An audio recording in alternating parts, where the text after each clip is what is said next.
Buenas noches, chicos. Entonces vamos a continuar con nuestra segunda clase de Orgánica 1. ¿Ya? Eh, Como les había comentado, este tema en específico va a ser sobre hablar un poco sobre la acidez y la basicidad.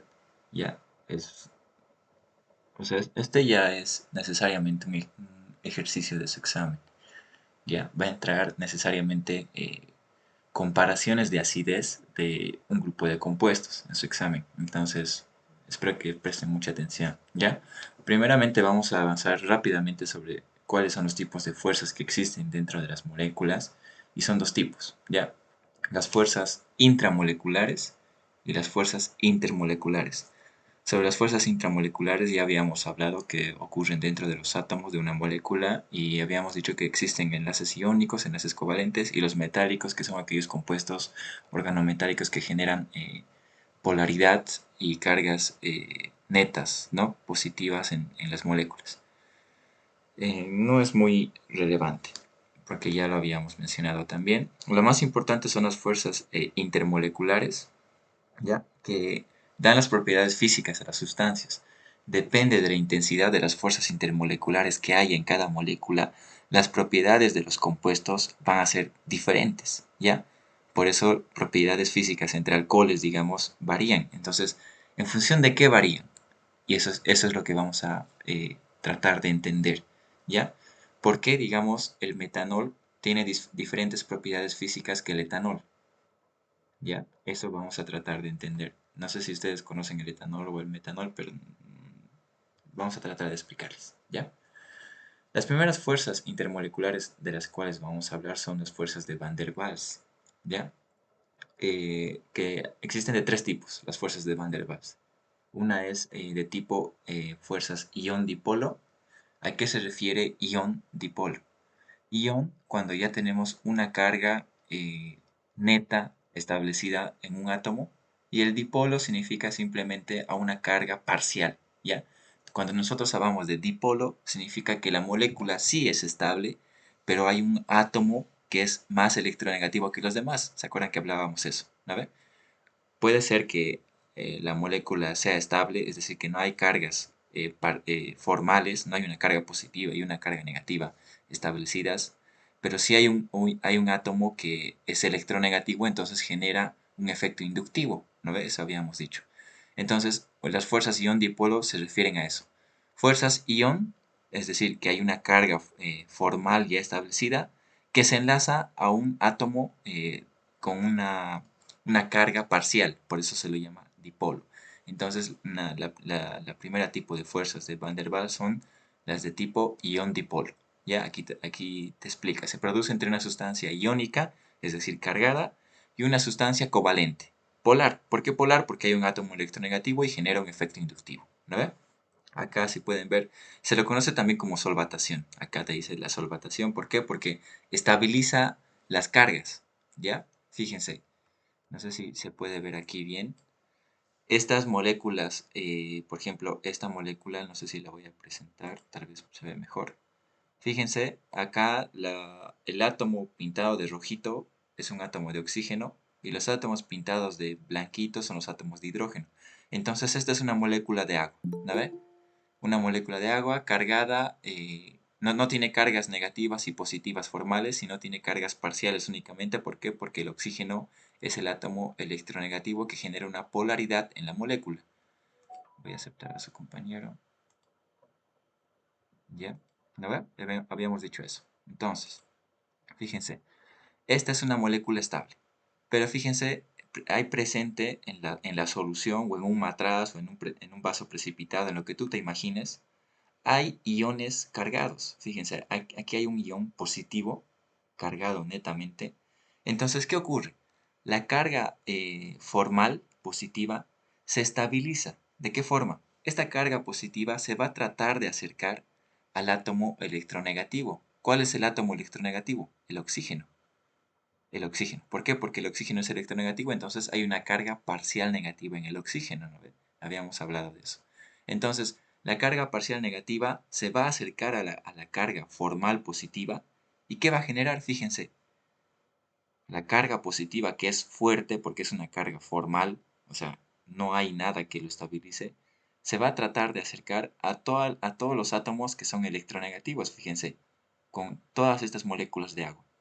Es decir, que la carga formal, el ion en este caso, el átomo ionizado, que puede ser litio o lo que ustedes se imaginen, vamos a hablar de carbocationes después, esto nos va a servir para entender la estabilidad de los carbocationes a nosotros en realidad para orgánica 1. Fíjense, pero solo hay una carga positiva por ahora, no se complique, hay una carga positiva. Esta carga positiva, ¿cómo se va a estabilizar? Por fuerzas de Van der Waals de tipo ion-dipolo.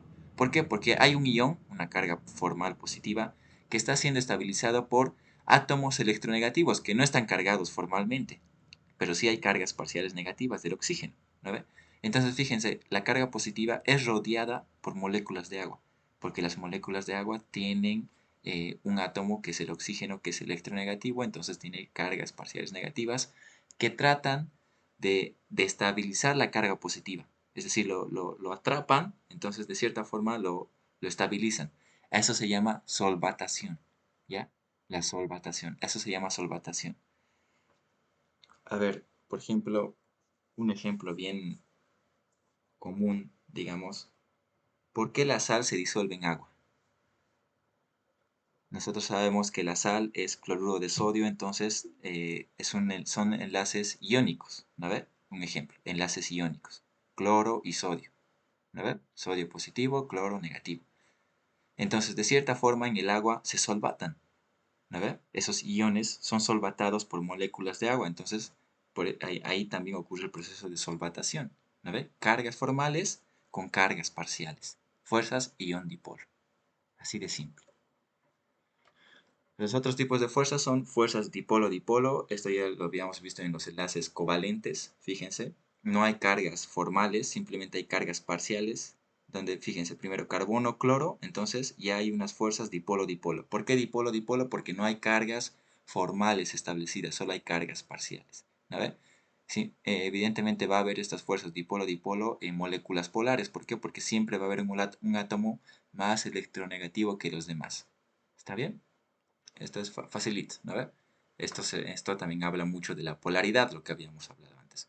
Cuando hay un átomo más electronegativo que los demás, necesariamente esa molécula ya es polar. Las otro tipo de fuerzas son las fuerzas dipolo-dipolo inducido. ¿Cómo ocurren? No son muy comunes, pero hay un tipo de fuerzas que se llaman inducidas, que también son dipolo-dipolo. ¿En qué sentido? Cuando nosotros tratamos de hacer una interacción entre una molécula apolar, que en este caso es el oxígeno, fíjense, O2, oxígeno bimolecular, con una molécula de agua que también tiene pares de electrones libres, fíjense, la molécula de agua tiene pares de electrones libres, que van a tratar de enlazarse con una molécula apolar, que en este caso es el oxígeno, ¿no? Son fuerzas inducidas porque se induce a la polaridad, ¿ya? Entonces, por eso lo dicen fuerzas dipolo y dipolo inducido, ¿ya? No son muy relevantes. Las más relevantes son las que habíamos hablado más sobre las fuerzas de ion dipolo y las fuerzas dipolo-dipolo. Y aquí hay las inducidas que no son muy comunes porque normalmente no existe mezclas que traten de estabilizarse con este tipo de fuerzas, ¿no? Siempre van a predominar las fuerzas dipolo-dipolo y las fuerzas ion-dipolo. Son más fuertes que las fuerzas dipolo-dipolo inducidas. La siguiente tipo de fuerzas, luego de las fuerzas de Van der Waals, son las fuerzas de London, ¿ya? Aquí nos vamos a quedar un poquito más para tratar de explicarles este tipo de fuerzas. Las anteriores habíamos visto. Las fuerzas ion-dipolo son porque hay cargas parciales y cargas formales. Las fuerzas dipolo-dipolo hay porque hay un átomo más electronegativo que los otros, entonces hay unas fuerzas dipolo-dipolo. Las fuerzas dipolo-dipolo inducidos es porque hay una molécula eh, polar, por así decirlo, porque es un átomo electronegativo, que interactúa con otra molécula apolar. Entonces se induce a la solvatación o a la polaridad de las moléculas. Pero fíjense aquí, este tipo de fuerzas, llamadas fuerzas de London, son interacciones netamente entre moléculas apolares. Aquí ya no hay molécula, ya no hay esto, no hay esto. polar con apolar. Estas eran las fuerzas dipolo-dipolo inducidas. Polar con apolar. No. Ahora las fuerzas de London son apolar a polar. O no polar. No polar es lo mismo que apolar, ¿no? Una molécula apolar con otra molécula apolar o no necesariamente puede haber dos moléculas, sino en una molécula misma hay ya interacciones de fuerzas de London. ¿En qué consisten estas interacciones de las fuerzas de London? No me voy a regir, bueno, si quieren podemos leer. También se encuentran moléculas no polares en las que pueden aparecer dipolos instantáneos. Son más intensas cuanto mayor es la molécula, ya que los dipolos se pueden producir con más facilidad. No se entiende mucho, pero yo voy a tratar de explicarles en qué consisten estas fuerzas de London. Ya. Lo primero que habíamos dicho es que estas fuerzas existen en moléculas apolares. Muy bien, es lo primero que tenemos que saber. Entonces, ¿en qué consisten? Nosotros habíamos hablado la primera clase en las nubes electrónicas, ¿no? Fíjense, esta digamos es una nube electrónica entre dos átomos, pero cuando tenemos una cadena de carbonos, fíjense acá tenemos por ejemplo, el pentano aquí en la parte derecha, fíjense, el pentano, ¿verdad? Entonces, cuando tenemos una cadena hidrocarbonada larga, por así decirlo, ya no solo entre dos átomos como veíamos aquí, en esta nube electrónica, fíjense, toda la nube electrónica, este blanquito que se dibuja aquí, es la nube electrónica de la molécula. ¿Podrías decir tú que esta molécula es apolar? Sí, es apolar, está bien. Pero en la realidad, tú sabes que el carbono evidentemente es más electronegativo que el hidrógeno. Eso habíamos visto, ¿no ven? La tabla periódica. El hidrógeno estaba en la parte superior izquierda y hacia la derecha encontrabas el carbono, entonces el carbono, como estaba más hacia la derecha en la tabla periódica, era más electronegativo que el hidrógeno. Tú sabes que el carbono entonces es más electronegativo que el hidrógeno, pero su fuerza de interacción no es lo suficientemente fuerte como para poder determinar que esta molécula sea polar. Entonces, ¿qué ocurre en la realidad? Nosotros por eso sabemos que esta molécula es apolar. Pero ¿qué es lo que ocurre?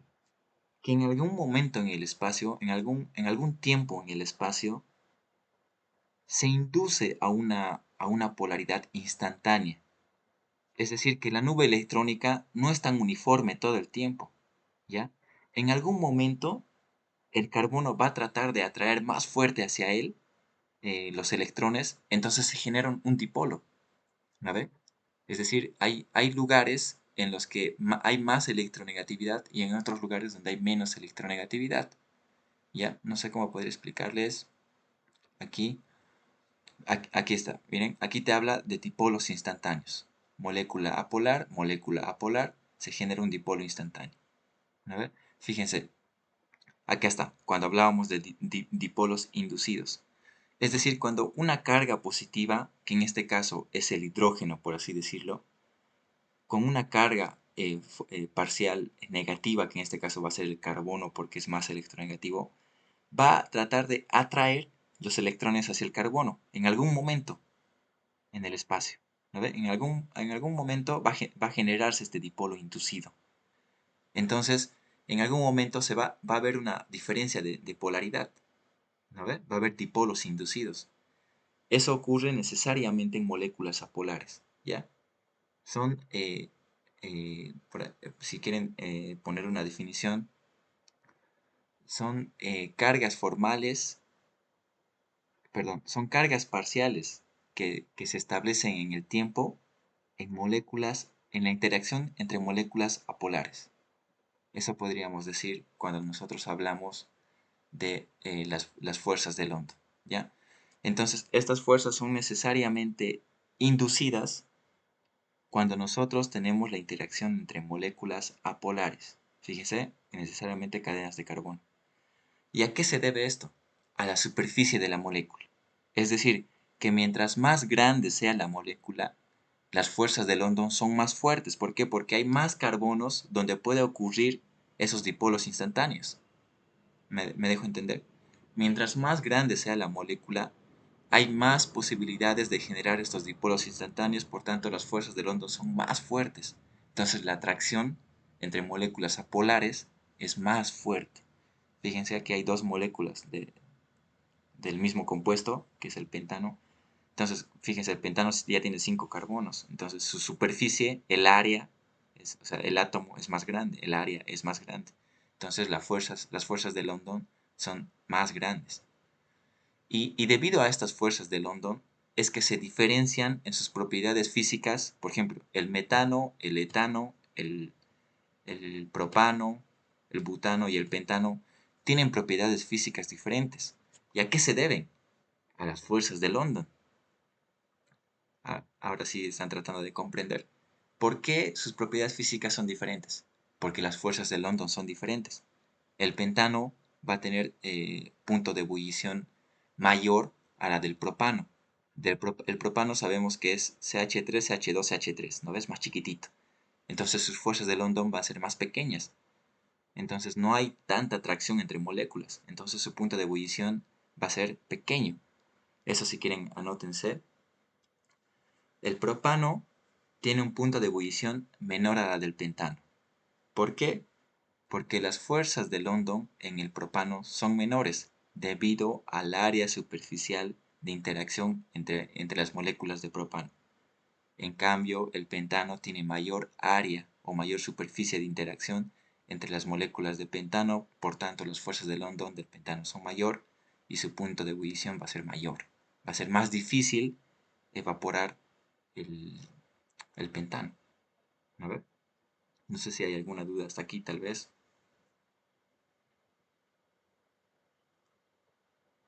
Ese tipo de fuerzas. Fuerzas de Van der Waals. ¿De qué tipos hay? Ion dipolo, dipolo dipolo, dipolo dipolo inducido. La siguiente. Fuerzas de London. Necesariamente entre moléculas apolares. Debidamente, específicamente a su área superficial entre las moléculas apolares. Mientras más área superficial tenga cada molécula, eh, son más fuertes estas determinadas fuerzas de London. ¿Ya?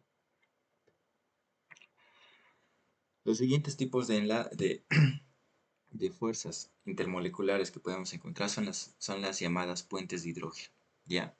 Que es casi muy similar a las de solvatación que ya habíamos visto, ¿ya? Pero estas ocurren, fíjense también, como les había dicho, son las interacciones dipolo-dipolo, pero ocurren entre una molécula electronegativa y necesariamente siempre un hidrógeno, ¿ya? Son específicos los átomos que generan estos puentes de hidrógeno, aquí te los está mencionando, flúor, oxígeno y el nitrógeno. Son los únicos átomos electronegativos que pueden generar puentes de hidrógeno. ¿Con quién? Como lo dice su nombre, con un hidrógeno.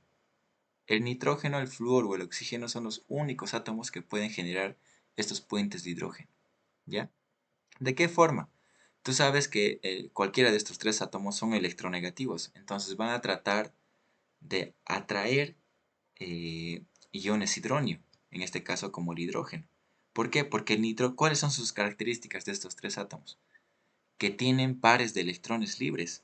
El nitrógeno, como en la primera clase habíamos hablado, tiene pares de electrones sin compartir. ¿No ve? Aquí hay un palito. Aquí se los voy a poner. ¿Se acuerdan? El nitrógeno era así. Por sus ¿qué se dice? Sus electrones de última capa de valencia, todo lo que ya hemos aprendido. ¿No ves? Tú te fijas sus electrones de su capa de valencia y la configuración del nitrógeno es así. Tres átomos que son compartidos y dos átomos que no son compartidos. Dos electrones que no son compartidos. Tres electrones comparte y dos electrones no compartidos. Aquí está, aquí lo he dibujado. Entonces, ¿qué es lo que ocurre?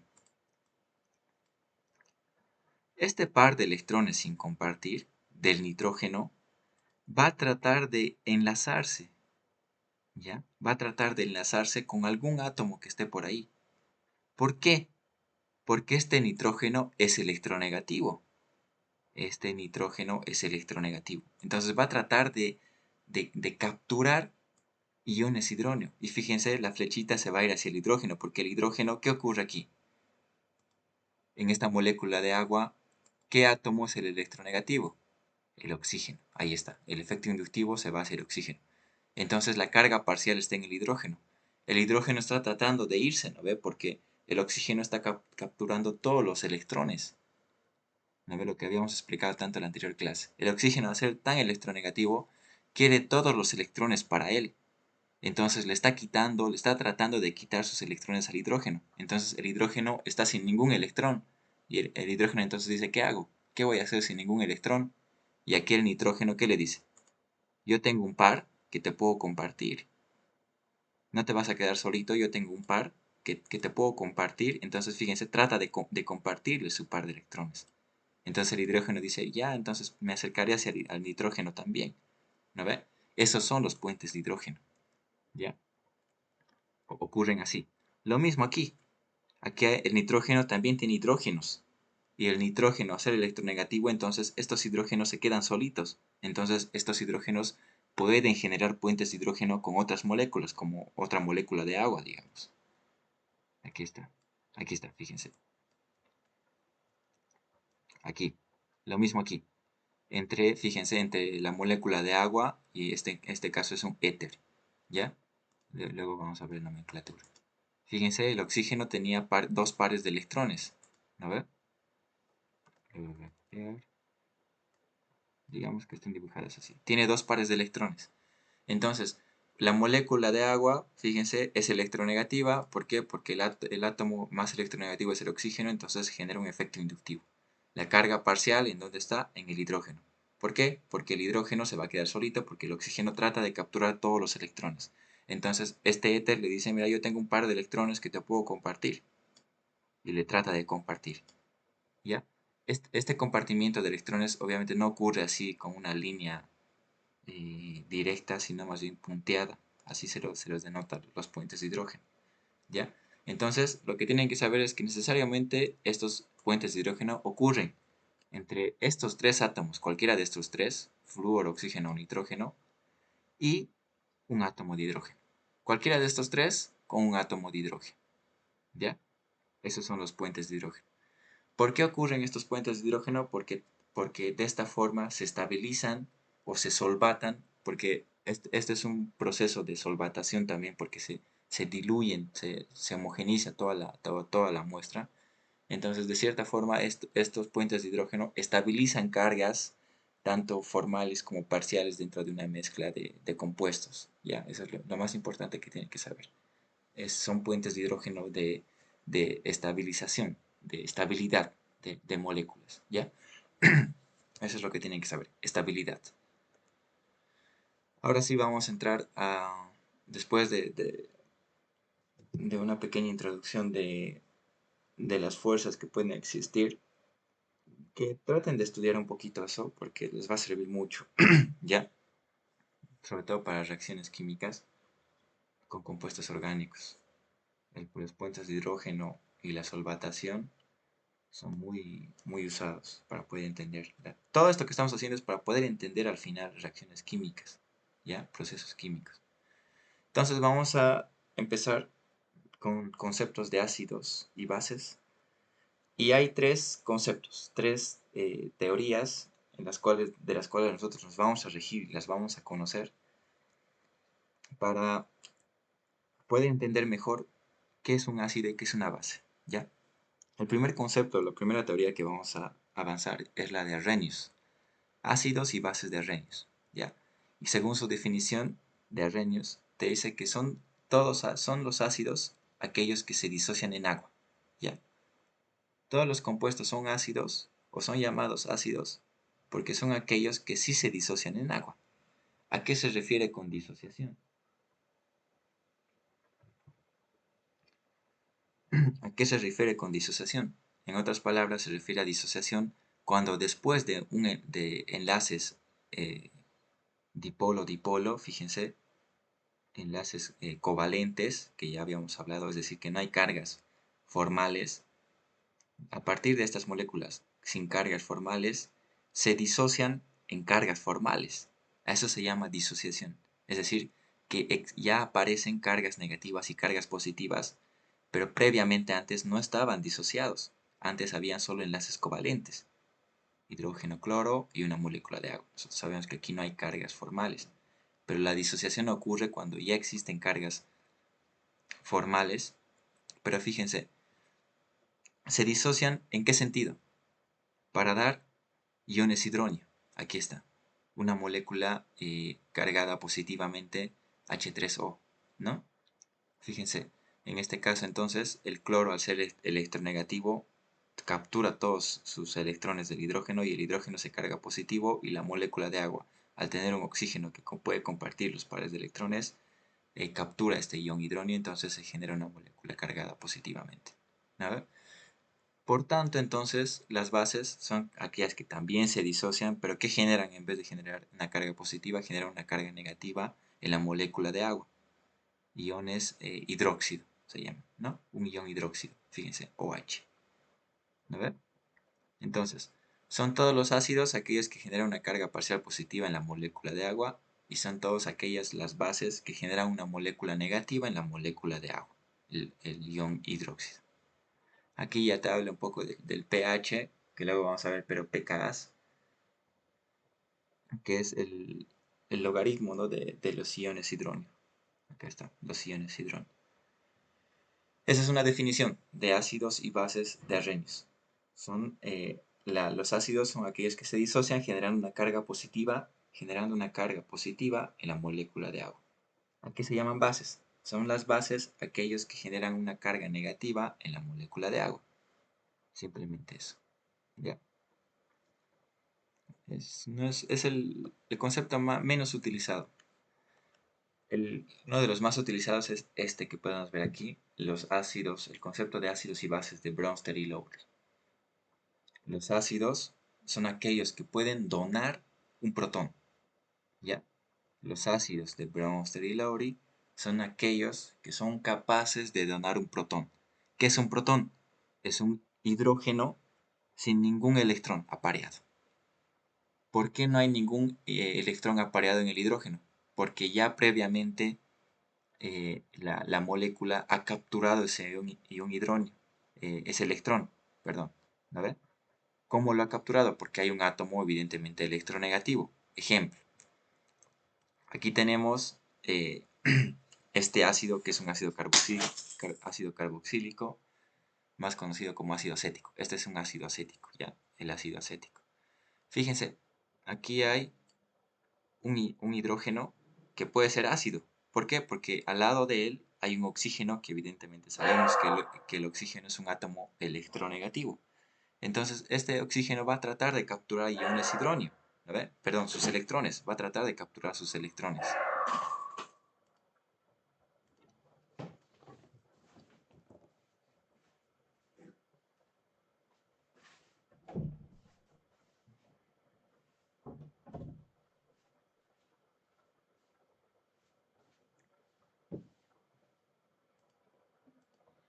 Ya, como íbamos diciendo.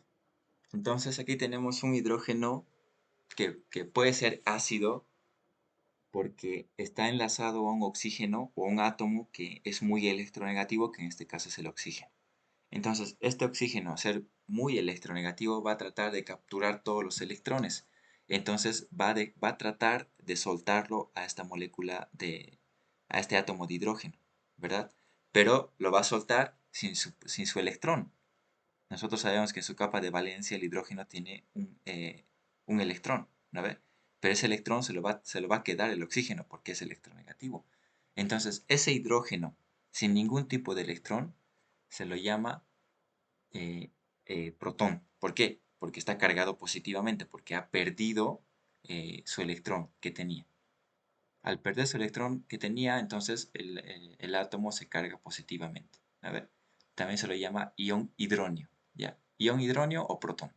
Protón porque está cargado positivamente. Ion hidronio porque es un hidrógeno cargado positivamente. Ion hidronio o un protón hidrógeno.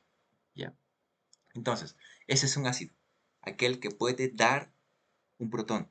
¿Por qué lo da? Porque el oxígeno se lo captura todos sus electrones.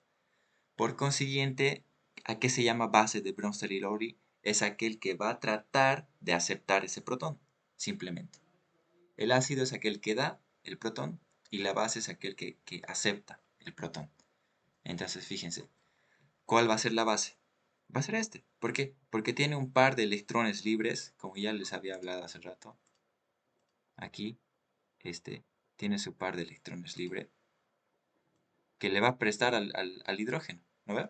Este par de electrones le va a prestar al hidrógeno, ¿y qué es lo que tenemos al final? Fíjense, aquí está. Antes era NH2, la base. Este es el metilamina, la metilamina. Este par de electrones va a ser compartidos por el protón que ha aceptado esta base de Bronsted y Lowry. Y al final, fíjense, su ácido conjugado. Aquí vamos a hablar ahora de ácido y base conjugada. Fíjense. Entonces nosotros hacemos una interacción de tipo ácido-base. La base va a ser aquel que va a aceptar el protón. ¿De quién? Del ácido. Este es el ácido, entonces captura su protón, este hidrógeno, ¿verdad? Entonces, el ácido, ¿en qué se transforma? Al haber donado su protón, el ácido se convierte en una base. ¿Por qué en una base? Porque ya tiene una carga negativa. Entonces, es una base. Pero ¿cómo qué le vamos a llamar? Una base conjugada. ¿Base conjugada de quién? Base conjugada del ácido. ¿Ya? Ya estamos empezando con conceptos importantes.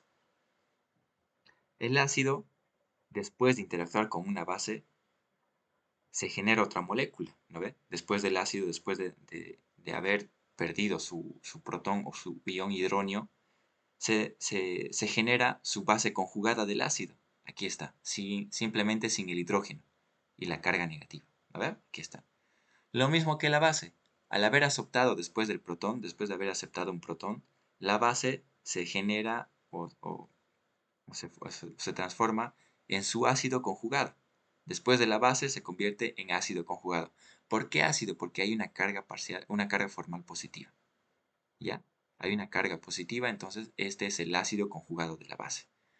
¿Por qué estamos hablando de bases conjugadas y ácidos conjugados? Porque a partir de estas conjugaciones de ácidos y bases, nosotros vamos a poder comparar qué moléculas son más ácidas que las demás. ¿Ya? Les voy a explicar después. Fíjense, aquí les dice, cuanto más fuerte sea el ácido, más débil será su base conjugada. Esto es muy importante. Se dice que un ácido es más fuerte cuando su base conjugada es débil. ¿Ya? Por ejemplo, aquí podemos ver que la base conjugada del ácido es débil.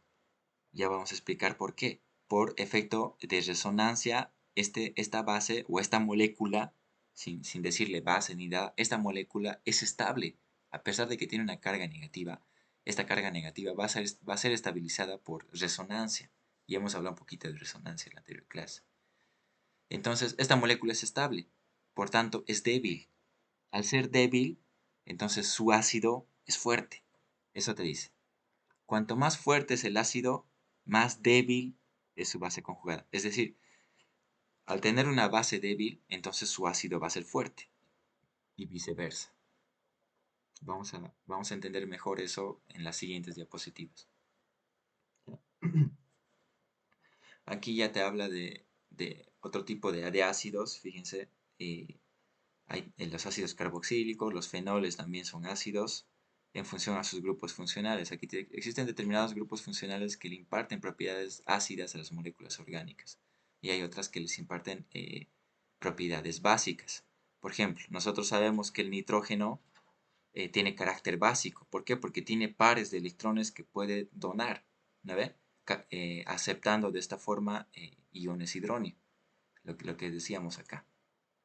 Las bases son aquellos que aceptan los iones hidróneo. Entonces, el nitrógeno es un átomo que puede aceptar iones hidróneo. Entonces, a estas moléculas que son orgánicas les da un carácter básico en cuanto a una definición de Bronsted y Lowry.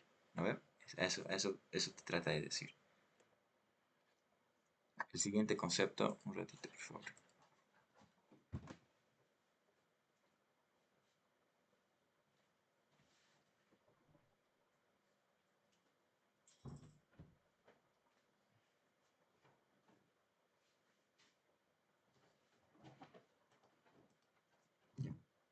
El último concepto que vamos a llevar es ácidos y bases de Lewis. Se dice que son ácidos aquellos que pueden aceptar pares de electrones, según la definición de Lewis. ¿Ya? Las moléculas ácidas son aquellas que pueden aceptar pares de electrones. En cambio, las bases son aquellos que donan esos pares de electrones. Ya estamos hablando específicamente de pares de electrones compartidos. ¿No ve? ¿Va a poder compartir o no va a poder compartir una molécula sus pares de electrones? Fíjense, cuando acepta pares de electrones, se lo denomina de una forma esa molécula. Se lo define como una molécula electrofílica. Eso es importante, ¿ya? Aquellos compuestos que van a aceptar un par de electrones para compartir tienen carácter electrofílico. Esas moléculas son electrofílicas. En cambio, como lo define aquí bases, aquellos compuestos que van a donar pares de electrones sin compartir tienen carácter nucleofílico, por tanto son compuestos nucleófilos. ¿Ya? Entonces hay una relación de base nucleófilo y ácido electrófilo. Fíjense, ácido es electrófilo, la base es nucleófilo. ¿Por qué? En este dibujito vamos a explicar mejor. Fíjense, nosotros tenemos aquí el amoníaco que tiene un nitrógeno con un par de electrones sin compartir. Entonces, esta molécula puede donar sus pares de electrones. Fíjense esta flechita roja. Esta flechita roja explica el movimiento, aquí te está diciendo, el movimiento de los electrones. Estos dos electrones van a tratar de unirse a esta otra molécula, que es el trifluoruro de boro. ¿Ya? ¿De qué forma? Esta molécula tiene un orbital acá en su última capa libre. No tiene el octeto completo. Entonces son moléculas específicas, ¿no ve? Luego vamos a hablar de eso. Fíjense, este par de electrones va a tratar de ser compartidos con esta otra molécula que no tiene su octeto completo. Entonces, ¿quién es la base y quién es el ácido según la definición de Lewis? Base, aquellos que donan su par de electrones. ¿Quién es la base? El amoníaco. ¿Por qué? Porque está donando. Ahora, vamos a explicar un poquito la nucleofilidad. ¿A qué se le denomina cuando un compuesto es nucleofílico? Cuando va a tratar de donar el par de electrones sin compartir que tiene. Este, al tener un par de electrones sin compartir, puede tener un carácter nucleofílico. Y aquí está actuando como un nucleófilo, porque va a compartir sus pares de electrones. Por tanto, viceversa, ¿quién va a ser el electrófilo? Aquel que va a aceptar ese par de electrones compartidos. Entonces, fíjense, se genera enlaces covalentes pero con cargas formales. El boro, al aceptar un electrón, se carga negativo y el nitrógeno, al perder un electrón, se carga positivo. ¿Por qué pierde? Porque un electrón le va a pertenecer ahora al boro. ¿No ves? Mira, toma, te voy a dar un electrón, entonces van a compartir su par de electrones. El nitrógeno solo tiene ahora 4 electrones en su última capa de valencia. Solo tiene 4, fíjense, 1, 2, 3, 4. Solo tiene 4 enlazados al nitrógeno. Por tanto, ha perdido 1, entonces se carga positivo. El boro tiene 1 de más. Fíjense, 1, 2, 3, 4. Y en su capa de valencia se va a fijar que solo tiene 3. Entonces, al tener 1 de más, se carga negativamente. Fíjense, este es el enlace que se forma entonces después de una interacción ácido y base de Lewis o una interacción nucleófilo-electrófilo. Ya vamos a hablar aquí de nucleófilo-electrófilo, que es muy importante esto para las reacciones químicas. Acá te lo está denotando un poco mejor cómo va a ocurrir esto, pero no vamos a entrar todavía a esto, ya, aquí a lo de abajito, porque esto ya son reacciones químicas que no es necesario todavía explicarles, ¿ya? Lo primero que tienen que saber es que la definición de ácido y base de Lewis tiene una interacción o una relación con el carácter nucleofílico y electrofílico de las moléculas. Es ácido aquel que va a aceptar un par de electrones y es base aquel que va a donar el par de electrones. Simplemente eso, ¿ya? Y aquí se muestra cómo se donan esos pares de electrones de la base al ácido de Lewis. Aquí está lo que les decía, ¿ya? son específicos aquellos compuestos que tienen en su última capa, eh, aquellas moléculas que tienen átomos que no tienen el octeto completo. Aquí está, octeto incompleto. ¿Veis? Y son aquellos ácidos que reaccionan fácilmente con bases de Lewis, es decir, que aquellas moléculas, como ya habíamos visto, que tienen pares de electrones sin compartir, que al final pueden ser donados para tener una interacción ácido-base o nucleófilo-electrófilo, ¿no? Acá les estoy mostrando cuáles son estos, fíjense, los más utilizados, el boro, el aluminio, el zinc y el hierro, son átomos que no tienen el octeto completo, ¿ya? El boro, el aluminio, el zinc, el hierro, son átomos que no tienen el octeto completo, entonces, por tanto, estos átomos pueden actuar como ácidos de Lewis, ¿ya? Eso es para, más que todo el boro y el aluminio, ya es lo que va a entrar a su examen. Normalmente entraba, ¿no? A su primer parcial. O sea, en tu examen te va a decir identificar si este es un ácido de Lewis o es una base de Lewis, o Brewster y Lowry o de Arrhenius. Entonces tú tienes que decir, este es un ácido de Lewis, este es una base de Lewis, este es una base de Brewster y Lowry. ¿Ya? En resumen, aquí tenemos ácidos y bases en función a la definición de Arrhenius, Brewster y Lowry y de Lewis. Fíjense las diferencias. Ácido, según Arrhenius, todo aquel compuesto que produce iones hidrógeno, que habíamos hablado. H3 o más. Esta es una reacción química. A ver. Blomster y Lowry, toda aquella sustancia que cede un protón. Lewis, aquel que acepta electrones. Hay mucha diferencia, fíjense. Este acepta electrones, este cede un protón, no acepta nada, cede un protón y aquí genera iones hidrógeno en la molécula. Base, la misma. Fíjense, Brewster y Lowry es aquel que acepta protones, Lewis aquel que dona electrones, totalmente conceptos diferentes, y obviamente igual muy diferente a Arrhenius que genera iones hidróxido o hidroxilo, lo que se había dicho en la diapositiva de Arrhenius. Son conceptos que tienen que estar bien marcados en sus definiciones de ustedes, en su cabecita, para que cuando vean ustedes en el examen y les diga identificar si son ácidos y bases de Arrhenius, Brewster y Lowry o Lewis, según estas tres definiciones que tú tienes, sepas identificarlos correctamente a las moléculas. Ahora sí vamos a hablar de lo que les decía de la fuerza de acidez. Aquí ya viene más específico la comparación entre compuestos de quién es más ácido que quién, y esto se lo denota en función de su pKa. Lo más importante, aquí no vamos a venir con definiciones, pero lo más importante que tienen que saber acá, fíjense, ácido, ¿qué genera su ácido? Luego de la interacción con una base, su base conjugada ¿de quién? Del ácido, su par conjugado. El ácido genera su base conjugada, la base conjugada del ácido. Eso es lo más importante. Ahora, en cuanto a las definiciones de pKa, lo más importante que tienen que saber, cuanto mayor sea su Ka de una molécula, menor será su pKa. ¿Ya?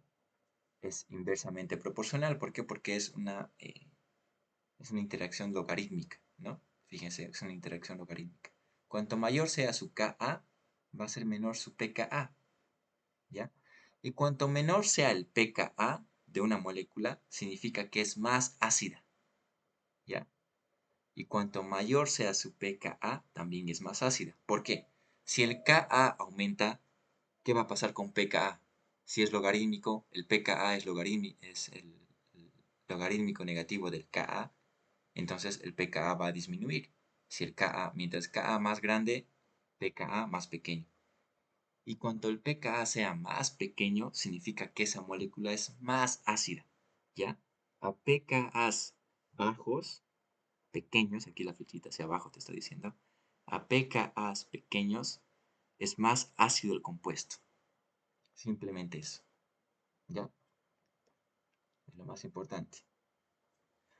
Vamos a hablar ahora de electronegatividad, que ya habíamos hablado un poquito igual la primera clase. No sé si hoy día vamos a terminar todo. Vamos a ver hasta dónde llegamos, ¿ya? No quiero saturarles con información tampoco. Electronegatividad. Ya habíamos hablado sobre los elementos que son más electronegativos en la tabla periódica. Eso ya lo pueden ver en una tabla periódica. Pero vamos a decir que son aquellos compuestos electronegativos, aquellos que acomodan mejor la carga negativa. Son electronegativos, entonces pueden adquirir los electrones con mayor facilidad. Aquí está, aquí te dice. Una carga negativa con más facilidad. ¿Por qué? Porque es electronegativo. Entonces va a aceptar esa carga negativa más fácilmente. A ver, a eso se llama. Entonces, fíjense, cuanto la electronegatividad aumenta, también aumenta la acidez. ¿Por qué? Vamos a explicar ahora en cuanto a definiciones de... Vamos a usar la definición de ácido y base conjugada. Ahora, la definición de base y ácido conjugado. Fíjense, vamos a empezar con esto de aquí. Vamos a ver si me entienden lo que les he explicado en las diapositivas de arriba. Vamos a empezar con aquí abajo, ¿ya? Nosotros sabemos que este es un ácido o una base. Es un ácido, porque tiene un ion hidronio que puede compartir. ¿Por qué puede compartir ese ion hidronio? Porque el flúor es electronegativo. Entonces va a tratar de capturar todos sus electrones y va a generar un ion hidronio. Entonces es un ácido ¿en base a qué definición? Es un ácido en base a la definición de Bronsted y Lowry, porque es aquella molécula que puede donar un protón, un ion hidronio. ¿A ver? Hasta ahí estamos bien. Entonces es un ácido. Pero, si todos estos son ácidos. Si tú comparas la acidez de todos estos, tú puedes decir entonces, pero ¿quién es más ácido? ¿Qué tienes que hacer? Dijimos, analizar su base conjugada. Vamos a analizar su base conjugada. Muy bien, analizamos su base conjugada. Este flúor va a capturar todos sus electrones, entonces, ¿cuál es su base conjugada de este ácido? F negativo, flúor negativo. Lo mismo aquí, una molécula de agua va a perder un ion hidronio. ¿Cuál es su base conjugada del ácido? Ion hidróxido. Aquí está, OH negativo. Entonces, fíjense, todos tienen una carga negativa al final. El CH3 negativo, que es un anión, el NH2 negativo, OH negativo, flúor negativo. Todos son negativos. Todos estos son sus bases conjugadas de su ácido correspondiente, los de abajo. Ahora,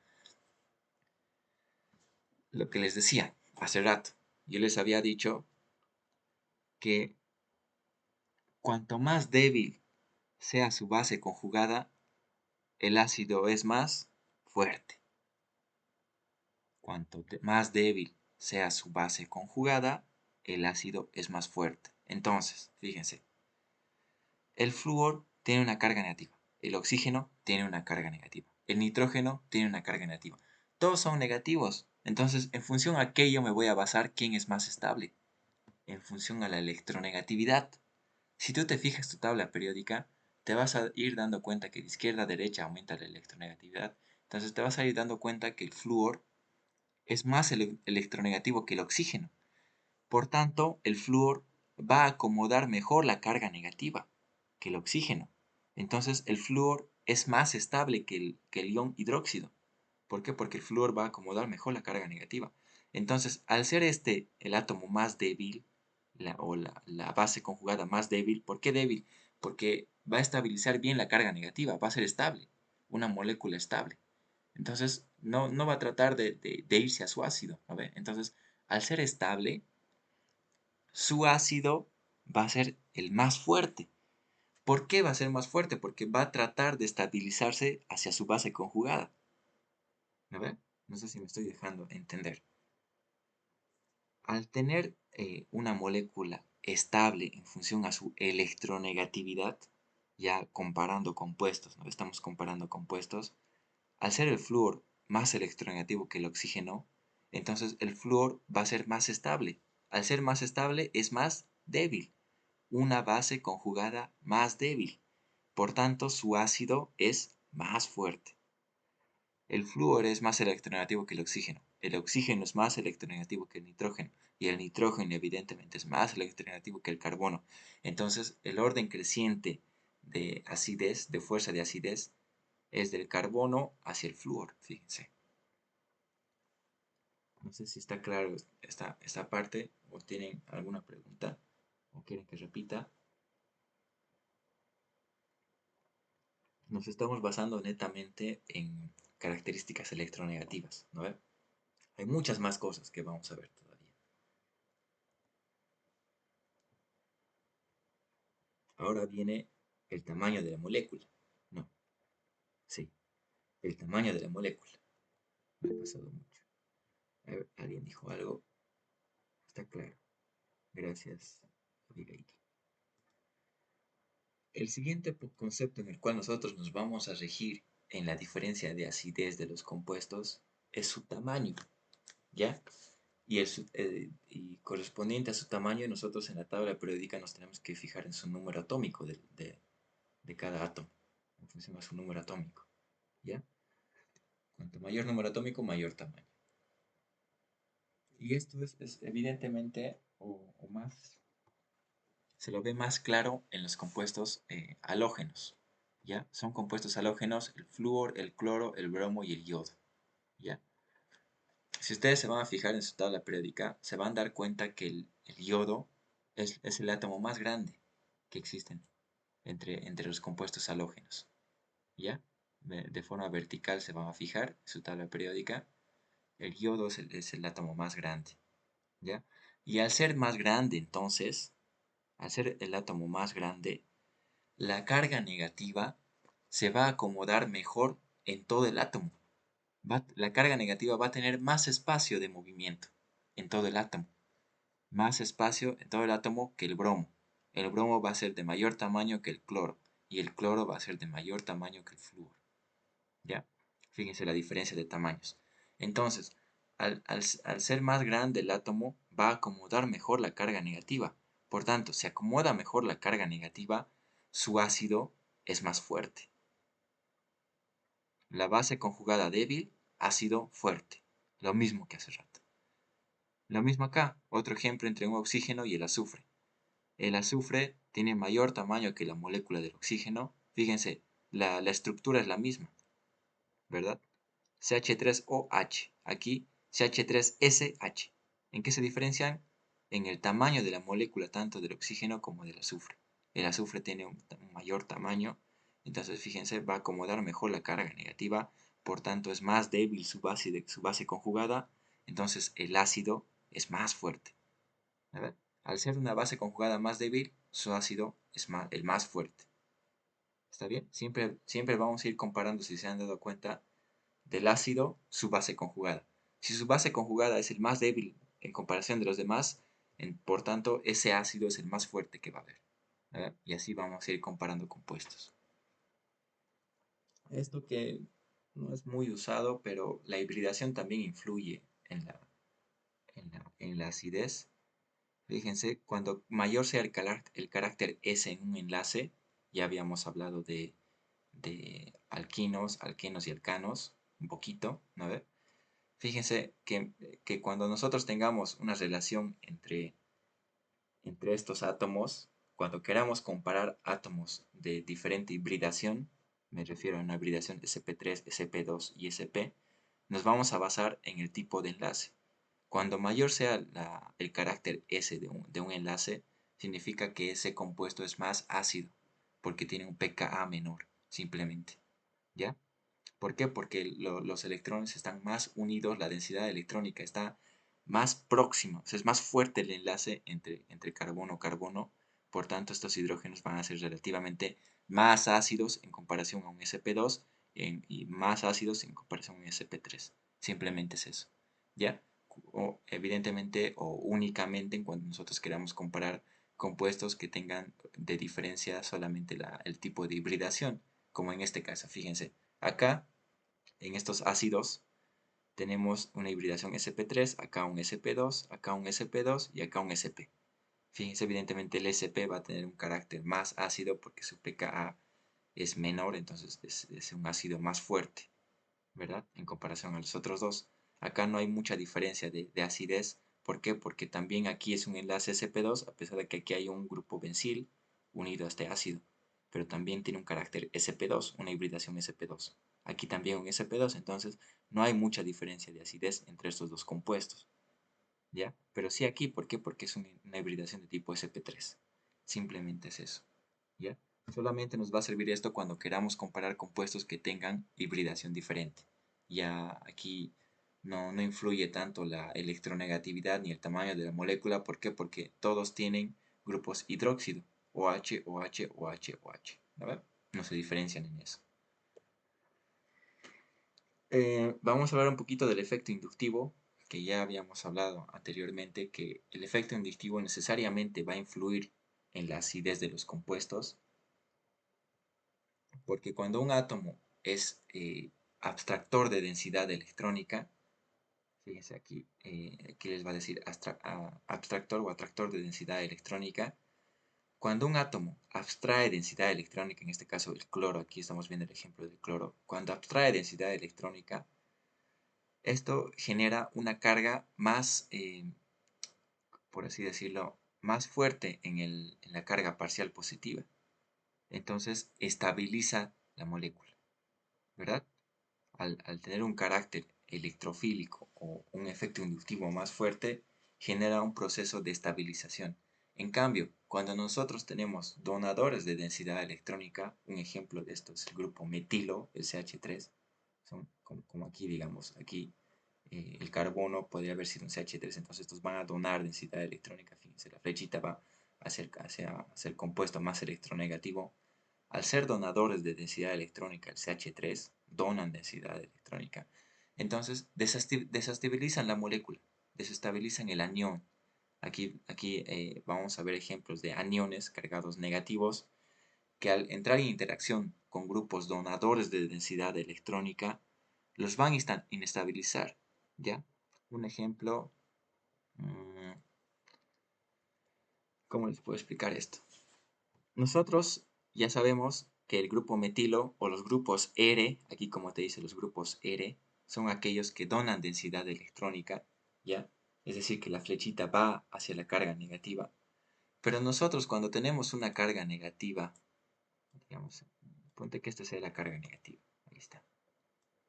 Cuando nosotros tenemos una carga negativa y al lado de una carga negativa tenemos un grupo de átomos que donan densidad electrónica, en este caso el grupo metilo, que es aquel que está donando densidad electrónica hacia la carga negativa, entonces a esta carga negativa lo inestabiliza, ¿ya? Se inestabiliza la carga. Por tanto, al ser inestable, qué se le dice? Es una base conjugada fuerte, es muy fuerte porque está siendo inestabilizada ¿por quién? Por grupos metilo o por grupos R que están donando densidad electrónica. Entonces esa base conjugada es inestable, es muy fuerte. Entonces su ácido va a ser débil, ¿no? Va a preferirse mejor quedarse en su ácido que pasarse a su base conjugada. Porque en su base conjugada estamos viendo que hay grupos metilo o grupos R que le están donando densidad electrónica, entonces lo están inestabilizando la carga. Ya, así. Creo que está mejor explicado, no se puede.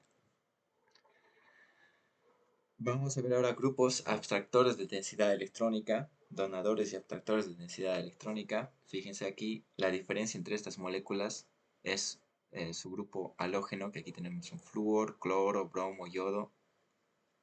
En función a su electronegatividad de las moléculas, nosotros habíamos dicho que el flúor era el más electronegativo en una de estas. Aquí está. Aquí habíamos dicho que el flúor era el más electronegativo. Lo mismo aquí. El flúor es el más electronegativo. Entonces va a abstraer de mayor forma la densidad electrónica. Y aquí habíamos dicho los abstractores estabilizan.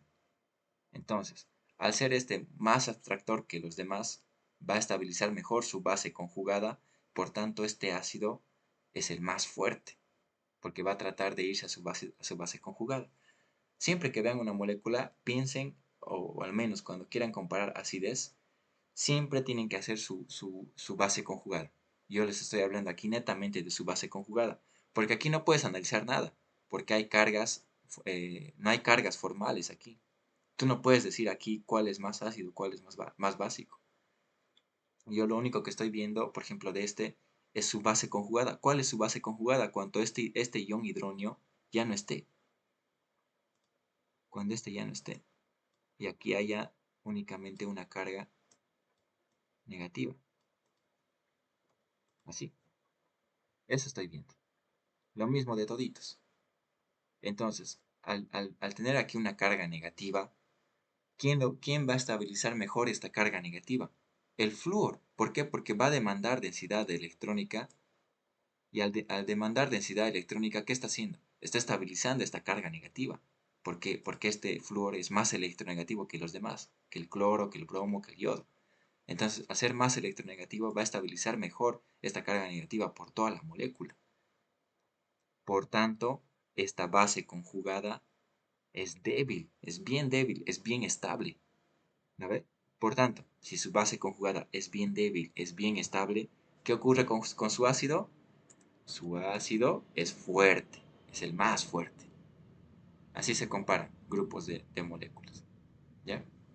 Aquí te está hablando de números abstractores de densidad electrónica. Obviamente, cuantos más abstractores haya, obviamente va a ser más fuerte la densidad electrónica. Fíjense, aquí hay 3 cloros, aquí hay 2, aquí hay uno. Entonces, cuando hay más abstractores de densidad electrónica, va a ser más ácida esa molécula porque su base conjugada va a ser mucho más débil. A ver, ahora sí. Vamos a ver, aquí te hablo un poquito de la lejanía, que tal vez sea importante hablar, pero es muy evidente, ¿no?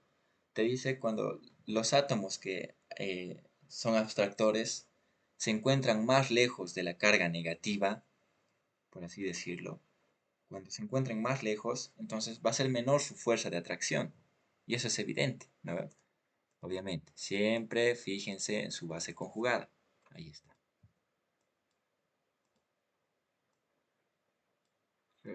Voy a tratar de copiar esto. Siempre imagínense su base conjugada. Obviamente su examen lo tienen que dibujar. Esta es su base conjugada de cada ácido que estamos viendo. Ahí está. Todos estos grupos, aquí obviamente también. Va a haber uno más aquí. Así. Ahí está. Todas estas moléculas, este grupo de moléculas, ¿en qué se diferencian? ¿Cómo voy a saber cuál es más ácido? Hay una diferencia de estos. Todos tienen cloro, sí, pero fíjense, este está en la posición alfa, este está en la posición beta y este está en la posición gamma. No vamos a hablar todavía de alfa, beta, gamma, todavía no les voy a meter en eso, ¿ya? Pero hay una diferencia evidente, que por ejemplo en esta molécula el cloro está más cerca hacia la carga negativa, ¿no ve? Es el más cercano. Fíjense este de aquí el cloro está un poquito más lejos, hay un carbono más de separación de la carga negativa. Y aquí peor todavía, hay 2 átomos de carbono más lejos de la carga negativa, el cloro. Entonces, por tanto, lo que te está tratando de decir esta definición es que el efecto inductivo va a ser menor. Este va a ir así, digamos. Al estar aquí el cloro más lejos de la carga negativa, esta flechita va a ser más pequeñita. ¿Por qué? Porque, fíjense, primero aquí va a ser fuerte. Ya, digamos, el cloro va a este carbono, lo va a interactuar de una gran magnitud, una electronegatividad, un efecto inductivo fuerte. Pero en el siguiente carbono, ¿qué pasa? Pucha, ya no es tan fuerte, entonces, hasta aquícito, digamos. No es tan fuerte ya la electronegatividad. Entonces, en el siguiente carbono más chiquitito, pues, aquí ya casi nada. Ahí está. Se pierde el efecto inductivo mediante más larga sea la cadena carbonada. Entonces aquí ya es un poco diferente, ¿no ve? Ay, cachito le he movido. Aquí es un poco diferente. El cloro está un poquito más cerca. Entonces el efecto inductivo va a ser un poquito mayor. Ya no quiero dibujar más. Voy a dibujar este. Ya, yo creo que se ha entendido. ¿No ve? Este cloro está más cerca a la carga negativa. Pero este está aún más cerca. Entonces el efecto inductivo aquí es más fuerte que los demás. Por tanto, si el efecto inductivo es más fuerte porque el cloro está más cerca a carga negativa, este compuesto es más ácido. ¿Por qué? Porque al ser este más fuerte, su base conjugada es bien débil, porque el efecto inductivo es bien fuerte. Va a atraer más fuertemente la carga negativa. Por tanto, entonces su base conjugada es débil, entonces su ácido es el más fuerte. Simplemente eso. Vamos a hablar ahora de grupos donadores. Lo que les decía, los donantes son aquellos que inestabilizan más bien la carga.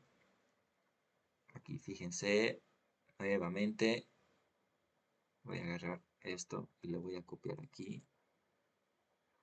Para mí la mejor forma de entender esto ácido y base, siempre dibujando sus conjugados. Siempre. No sé por qué no lo ponen en los libros, pero yo veo esto y lo entiendo mejor cuando veo sus bases conjugadas de los ácidos que ya me ha mostrado. Fíjense, cuando tenemos grupos donadores ahora ya no abstractores como era el cloro, era un abstractor, ahora son donadores. ¿Cuáles eran los donadores? Dijimos los grupos ere, el metil, el propil, el etil, cualquiera de estos eres que hemos visto aquí, cualquiera de estos, CH3, ere, fíjense aquí hay un bencil, cualquiera de esos, ¿ya? Entonces, ¿cuál es la diferencia de estas bases conjugadas? Fíjense, es la cadena carbonada. Aquí hay un CH3, un CH2 y un CH2. Estos vértices, la primera clase habíamos dicho que son carbonos, ¿no ve? Todo lo que, por favor, les pediría que todo lo que avanzamos se acuerden o traten de repasar, porque si no nos vamos a ir perdiendo poco a poco y al final vamos a llegar a nada. Siempre traten de repasar lo que estamos viendo, ¿ya? Por favorcito. Estos vértices le habíamos dicho nosotros que son carbonos. Entonces aquí tenemos un CH3, aquí tenemos un CH2. ¿Por qué CH2? Porque este carbono tiene que tener 4 enlaces, lo que habíamos dicho en la primera clase. El carbono tiene 4 electrones en su última capa de valencia, entonces puede formar 4 enlaces. Como este carbono ya está enlazado a un carbono a la izquierda y un carbono a la derecha, entonces solo faltarían 2 enlaces, entonces esos 2 enlaces son 2 hidrógenos. Por eso digo CH2. Aquí también otro CH2. Entonces hay 3 carbonos. En la siguiente molécula solo hay un carbono, fíjense, un CH3. Y en la tercera molécula ya no hay ningún carbono, solo hay un hidrógeno. Entonces esa es la diferencia de este grupo de carbonos, de este grupo de moléculas. Entonces, ¿cuál va a ser más ácido? El que menor carbonos tenga, simplemente. ¿Por qué? ¿Qué son los carbonos? ¿Qué son los grupos ere? Los grupos ere son donadores de densidad electrónica. Al ser donadores de densidad electrónica, inestabilizan la molécula. Entonces, cuando yo veo su base conjugada, aquí está, mi base conjugada. Bien, tengo las bases conjugadas. ¿Qué voy a hacer? Voy a comparar. Aquí tengo 3 carbonos. Estos 3 carbonos van a donar densidad electrónica a la carga negativa, entonces va a ser bien inestable. Aquí, ¿qué tengo? Tengo solo un carbono. También va a donar densidad electrónica, pero no va a donar más, la donación de densidad electrónica no va a ser tan fuerte como estos 3. Aquí hay 3 que donan. Aquí solo hay un hito. Entonces este va a ser menos inestable. ¿El más inestable cuál es? Este, porque tiene 3 donadores de densidad electrónica, el CH3, el CH2 y el CH2. Estos 3 donan densidad electrónica, entonces este va a ser el más inestable. Al ser una base conjugada fuerte, su ácido es el más débil. Ahí está, simplemente. Aquí, ¿qué vemos? No hay ninguno que done densidad electrónica, entonces esta base conjugada va a ser la más estable, va a ser la más débil. Por tanto, su ácido es el más fuerte que está. Fuerza de acidez. Lo mismo aquí. Fíjense aquí ya te está comparando grupos de alcoholes, el terbutanol, el isopropanol, el etanol y el metanol. El metanol no tiene ningún CH3, entonces, por tanto, su base conjugada es la más estable. Aquí hay un CH3, aquí hay 2 CH3 y aquí hay 3 CH3. 3 grupos donadores de densidad electrónica. Entonces su base conjugada es la más inestable. Por tanto, su ácido es el más débil. Simplemente eso. Yo creo que vamos a quedar aquí, ¿ya? Porque luego vamos a hablar de efecto de resonancia y aquí nos vamos a quedar un buen ratito. Voy a cortar la grabación y voy a escuchar sus dudas.